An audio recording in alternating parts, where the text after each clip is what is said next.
வரலாற்றில் தெளிவு பெறாத எந்த இனமும் எழுச்சி பெற முடியாது. இந்த ரஷ்ய புரட்சியாளன் லெனின் கற்பித்தது.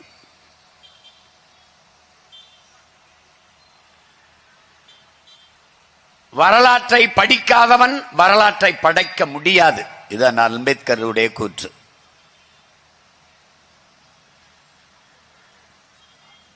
வரலாற்றை படி, வரலாற்றை படை, நீ வரலாறாகவே வாழ். இது எங்கள் உயிர் தலைவன் மேதகுவே பிரபாகரன் அவர்கள் கற்பித்தது.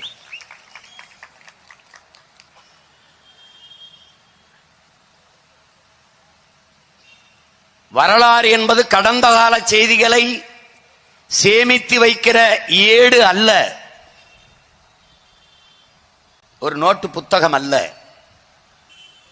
பிறகு என்னதான் அது? அது நிகழ்காலத்திற்கான அடித்தளமும் எதிர்காலத்திற்கான உயிர் தொடர்பும் என்கிறான்